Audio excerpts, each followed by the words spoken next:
Jean-Luc Moudingue, bonjour. Donc, vous êtes maire et président de l'intercommunalité métropolitaine depuis 2014. Vous êtes par ailleurs premier vice-président de France Urbaine après avoir présidé cette association. C'est donc aujourd'hui au président de la métropole toulousaine que je m'adresse. Alors cet entretien va s'organiser autour d'un certain nombre de grandes questions, mais je voudrais d'abord, revenir sur l'identité et la caractérisation de votre métropole. L'agglomération toulousaine a acquis le statut de métropole par la loi MAPTAM. Par rapport à d'autres agglomérations devenues également métropoles, comment la caractériseriez-vous? Qu'est-ce qui, de votre point de vue, la distingue, la singularise sur le plan économique, sur le plan social? Au fond, si vous deviez en faire un portrait synthétique à ce moment-là de son histoire et présenter les enjeux majeurs auxquels elle est confrontée, qu'en diriez-vous? Quels sont à la fois ses atouts, ses handicaps ou ses fragilités? La métropole de Toulouse, c'est 37 communes, 800 000 habitants, 500 000 habitants dans la ville-centre, Toulouse, et les autres répartis sur 36 000 communes, en sachant que la deuxième commune, la deuxième par la force de la démographie de notre métropole, c'est Colomiers qui compte 40 000 habitants. Donc voilà une caractéristique spécifique de la métropole toulousaine, c'est que la ville-centre a un poids important et l'urbanisation a été au fond assez limitée dans les communes limitrophes. C'est une intercommunalité assez tardive, nous ne faisons pas partie du premier train de l'intercommunalité, c'est-à-dire après la loi de 1967 créant les communautés urbaines sous De Gaulle, on n'y était pas. Pourquoi? Parce que justement, longtemps, le fait qu'il y ait un poids si important de la ville-centre a un petit peu effrayé les autres.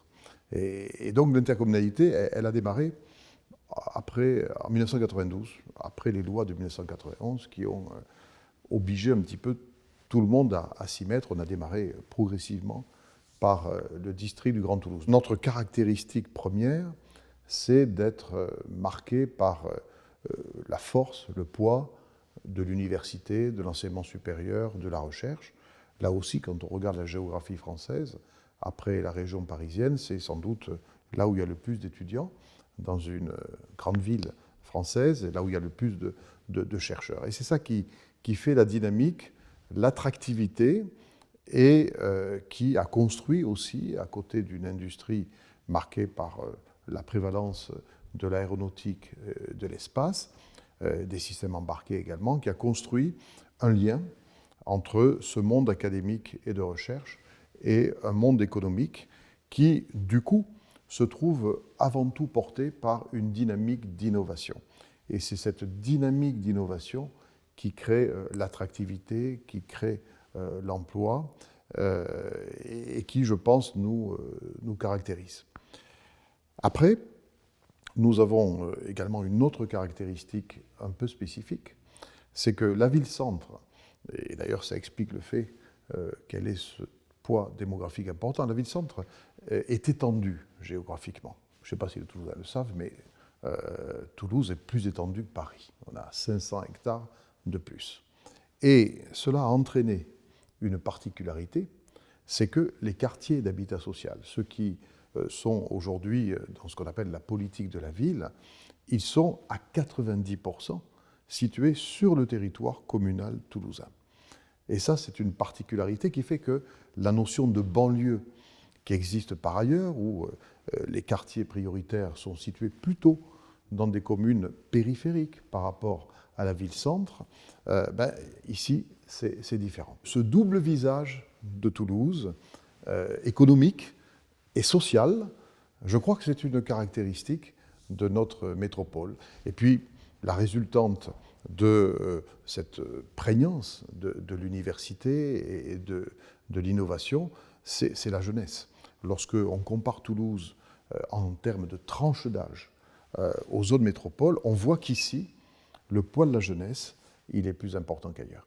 Quels éléments vous pourriez donner pour expliquer au fond ce que vous appelez, vous, le pacte de gouvernance qui s'est négocié à l'échelle de la métropole. Ce que je peux dire, c'est que même si l'intercommunalité a été tardive, pour autant, l'esprit intercommunal a bien marché.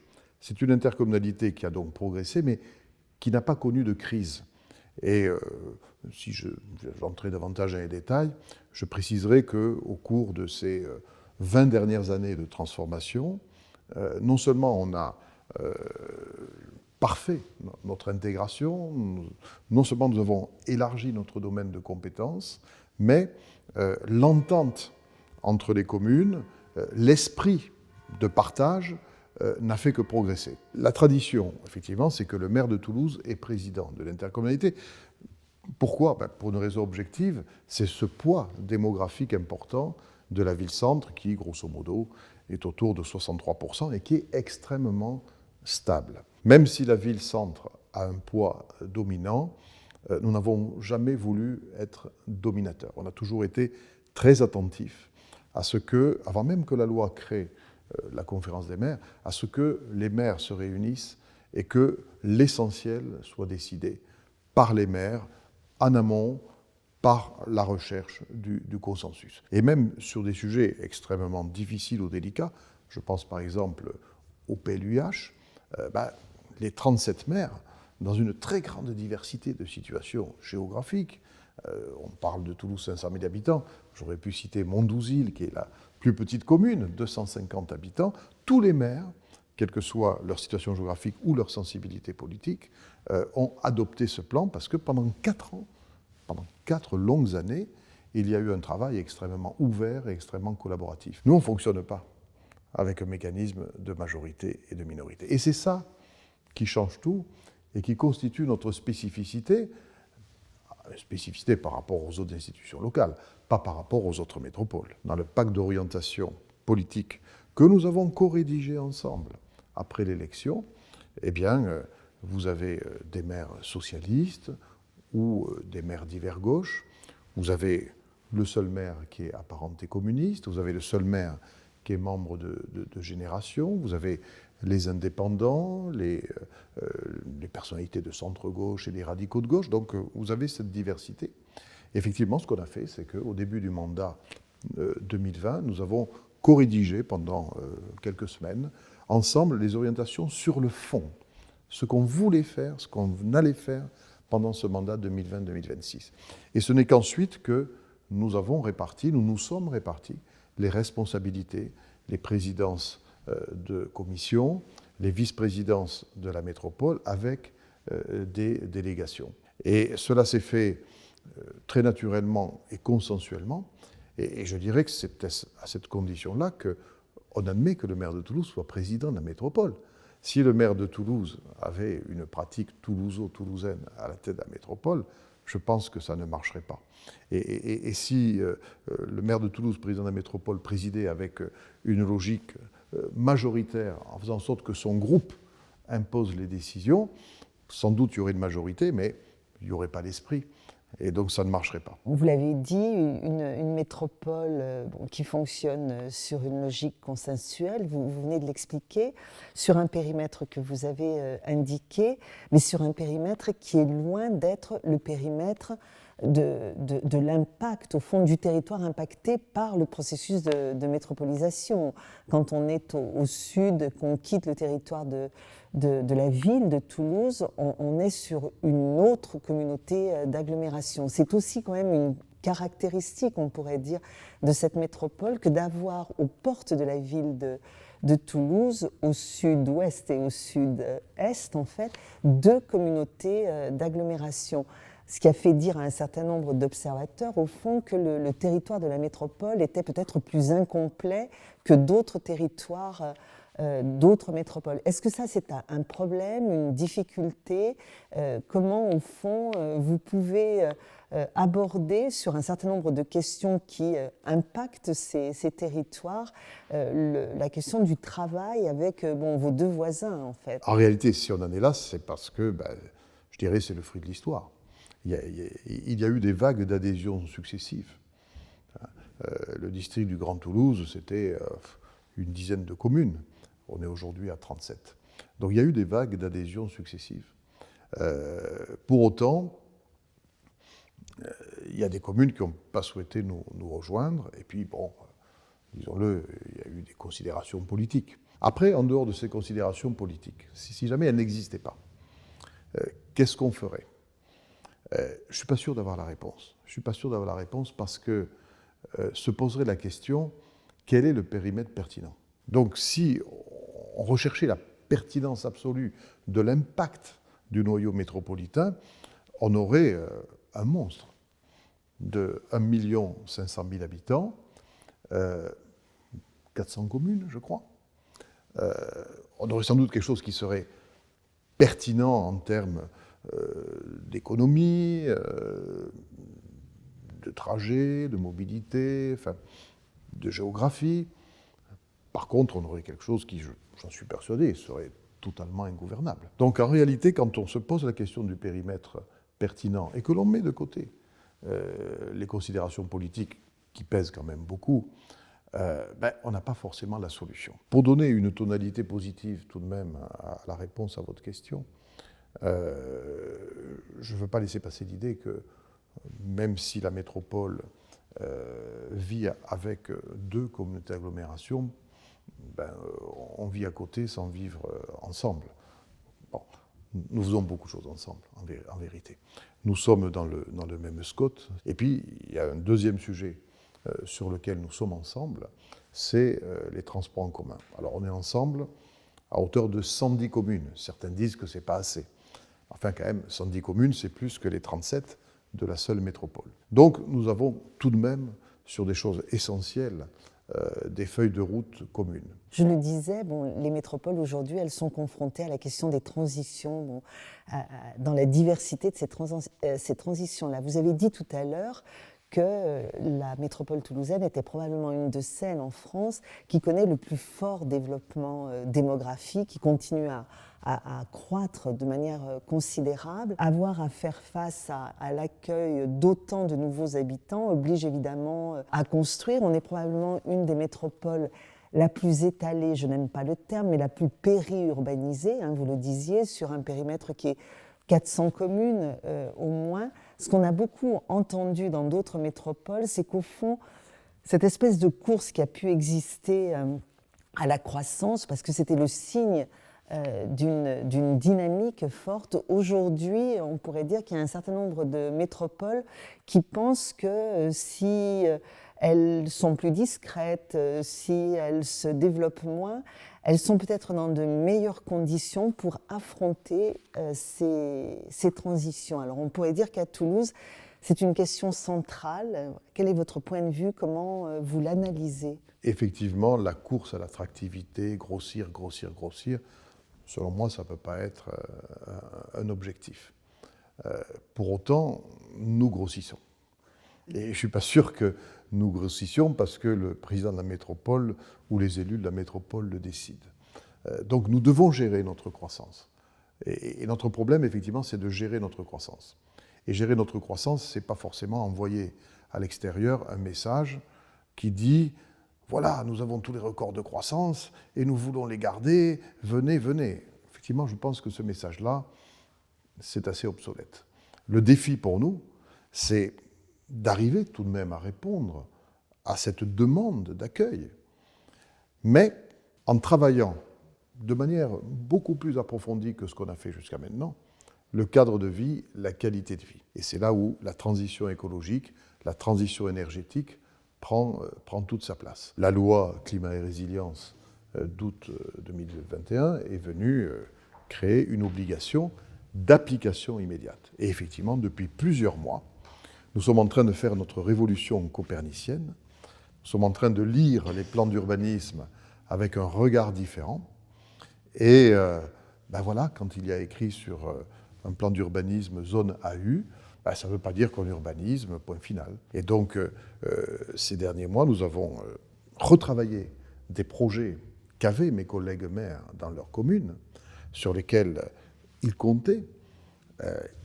Ils se sont rendus compte des conséquences de cette loi. Ils les ont découvertes et ils ont retravaillé leurs projets. Effectivement, nous avons d'ores et déjà mis en application cette obligation de diviser par 2 la consommation foncière. Et c'est un défi d'une très grande complexité pour nous, parce que dans les années qui viennent, on va devoir accueillir, donc construire, et sans doute construire autant que ce qu'on a construit, mais en divisant par deux l'artificialisation des terres. Dans les caractéristiques que vous avez décrites en début d'entretien sur la ville de Toulouse, c'est effectivement cette question des inégalités. C'est-à-dire que la métropole, elle est marquée par un pourcentage de cadres d'emploi métropolitains parmi les plus élevés des métropoles françaises. Et en même temps, vous l'avez souligné, la ville de Toulouse comporte sur son propre territoire les grands quartiers d'habitat social en politique de la ville, avec des indicateurs de pauvreté, de précarité importants. On a vu dans la période de la pandémie les effets, évidemment, sur les habitants de ces quartiers de la crise. Cette question de la gestion des inégalités, qui est à la fois une question qui touche la ville-centre, mais qui pose aussi la question de la solidarité à l'échelle de la métropole, et en particulier entre la ville de Toulouse et des communes de périphérie, qui sont plutôt des communes qui accueillent des classes moyennes, propriétaires, en habitat pavillonnaire. Au fond, sur cet enjeu-là du partage de la solidarité, vous en êtes où, sachant que les métropoles n'ont pas, à l'exception de Lyon, dans leur champ de compétences, j'allais dire l'action sociale au sens très très large. Nous avons mis en place un programme de production de logements. Ce programme de production de logements qui nous engage, c'est construire 35% de logements sociaux. Il faut que 35% des logements autorisés, des logements produits, soient des logements sociaux. L'objectif de la loi, c'est 25% pour les communes assujetties. Grosso modo, 2/3 des communes, parmi les 37 de la métropole, sont dans cette obligation légale. Certaines vont y rentrer. Et donc, nous nous sommes mis d'accord pour dire qu'il faut que la production ne soit pas de 25%, mais de 35%. Et récemment, nous avons amendé cette feuille de route en augmentant à l'intérieur des 35% de logement social, en augmentant la part du trait social. Et ça, c'est une disposition qui est une disposition de solidarité. Par ailleurs, par négociation, par discussion, avec les communes non assujetties à la loi, nous avons également mis en place une règle. Ces communes-là doivent construire au moins 10% de logement social. C'est leur contribution. La loi ne les y oblige pas, mais la feuille de route que nous avons bâtie ensemble convient de cela. Ce qui veut dire que, pas avec effet immédiat bien sûr, mais ça veut dire que dans le temps long, mais les choses sont déjà enclenchées, une nouvelle répartition du logement social se met en place progressivement. Vous savez que le fil rouge du programme POPSU Métropole, c'est la métropole et les autres, c'est-à-dire comment les métropoles construisent des relations de coopération avec des territoires voisins pour, j'allais dire, aller à l'encontre de cette espèce de discours anti-métropolitain où les métropoles seraient égoïstes, prédatrices. Et sur ce chemin-là, de cette coopération avec d'autres voisins, donc vous avez parlé de la coopération avec les deux communautés d'agglomération, là je parle de coopération avec des territoires plutôt périmétropolitains. Quels exemples vous pouvez donner? Ce qui me permet aussi de vous poser une question adjacente. Dans ce travail-là que vous menez, la métropole assume au fond un rôle, on pourrait dire, d'aménageur du territoire, ou contribue au développement du territoire. Est-ce que les autres grandes collectivités, la région en particulier, mais aussi les départements, acceptent et consentent que la métropole assume au fond ce rôle de contributeur au développement d'autres territoires? L'idée, effectivement, c'est de bâtir des ponts et des coopérations avec des territoires qui sont plus éloignés. On a commencé avec le Gers. Pour être plus précis, avec le PETR qui couvre la partie orientale du Gers. Donc c'est grosso modo la moitié du Gers qui au fond regarde vers la Haute-Garonne et tourné vers la Haute-Garonne. Donc il y avait quelque part quelque chose d'assez naturel. Et on a mis en place une coopération qui marche bien. On parlait de transition écologique. Les urbains sont de plus en plus exigeants, et ils ont raison, sur ce qu'ils mangent. Et moi, ce que je souhaite, c'est que ça soit les circuits courts, ça soit le bio, ou si ce n'est pas le bio, mais au moins des produits tracés ou labellisés, des produits authentiques, des produits régionaux qui nourrissent les Toulousains. Donc on a tout un travail, on a un plan alimentaire qui va dans ce sens. Et justement, la coopération avec ces territoires périphériques où il y a une forte présence de l'agriculture permet de nourrir ça. Alors, sur la Haute-Garonne, effectivement, nous nous heurtons à une difficulté. Et souvent, j'ai été interrogé là-dessus en disant, mais vous coopérez en dehors de la Haute-Garonne, pourquoi vous ne commencez pas par coopérer avec les communautés de communes, donc à dominante rurale, de la Haute-Garonne? Bon, la réalité, c'est qu'un certain nombre de ces élus voudraient coopérer avec nous, mais que le conseil départemental est contre. Je ne vais pas raconter des histoires, là. Voilà. Et, le conseil départemental considère que c'est lui qui est l'interlocuteur du monde rural, le défenseur du monde rural.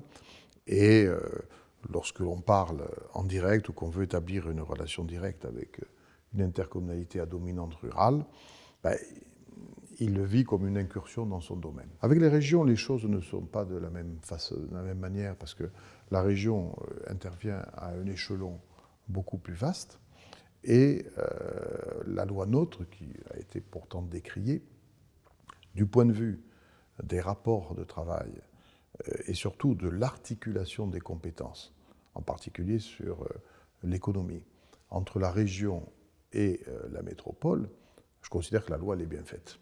Elle est très équilibrée. Et donc nous arrivons à travailler avec la région sans qu'il y ait de conflit. On a beaucoup à un moment, au moment de la crise, de l'arrêt des transports aériens, souligné que Toulouse était au fond dépendante du secteur aéronautique, que ce secteur aéronautique pouvait traverser une crise. Et il y avait un peu un scénario catastrophe par rapport à cette espèce d'histoire un peu au long cours, plutôt heureuse. Si vous le projetez, comment vous la voyez évoluer, et en particulier, comment ce qui est aussi une caractéristique de cette métropole, qui est d'être la capitale de l'aéronautique, peut changer, se transformer, alors à la fois face aux enjeux de la transition, avions verts, etc., mais aussi de manière plus générale. Alors effectivement, dès que nous sommes entrés dans la pandémie, au deuxième trimestre 2020, il y a cette thèse qui a fleuri dans l'esprit de certains universitaires assez politisés, il faut bien dire, en disant voilà, Toulouse a tout misé sur l'aéronautique, tout va s'effondrer. Alors c'est vrai que l'aéronautique a été mise, pas à l'arrêt, mais quasiment, et que Toulouse, à l'époque, a perdu plus d'emplois que d'autres métropoles à cause de cette spécialité. Pour autant, moi-même, je me suis immédiatement insurgé contre cette hypothèse, en disant que la richesse de Toulouse, avant d'être l'aéronautique, c'était la concentration de l'enseignement supérieur, de la recherche et de la capacité d'innovation qui va avec. Et que, aéronautique ou pas, ça allait demeurer. Et que donc nous avions les outils pour rebondir. Moi, j'avais souhaité également, pendant le premier confinement, j'avais souhaité qu'on réfléchisse sur la stratégie économique. Je me suis dit à l'époque, tout ça va laisser des traces, les choses ne vont pas revenir comme avant. Il faut qu'on se pose la question de savoir ce que l'on fait, si on ne doit pas redéfinir, ça ne veut pas dire tout révolutionner, mais redéfinir certains aspects de notre stratégie de développement économique. Et donc, j'ai sollicité Jean Tirole, le prix Nobel d'économie, et ensemble, nous avons choisi Marion Guilloux pour animer une commission indépendante. J'ai souhaité que la région y soit associée, Carole Delga a accepté, donc ça a été quelque chose de consensuel, et cette commission, justement, a produit un certain nombre de réflexions, nous demandant d'innover, ou en tout cas d'aller vers un certain nombre de transitions dans le domaine de l'économie. La crise nous a obligés à nous réinterroger, à nous interroger sur, je dirais, notre modèle traditionnel, non pas pour l'abandonner, parce que c'est une part de notre identité, parce que les gens voyageront toujours, mais pour que lui aussi n'échappe pas à cette nécessité de la transition écologique et énergétique. Et je crois qu'on est véritablement sur cette voie désormais. Je vous remercie infiniment pour cet entretien et j'espère avoir l'occasion dans 10 ans d'en refaire un avec vous. Merci à vous. Merci bien.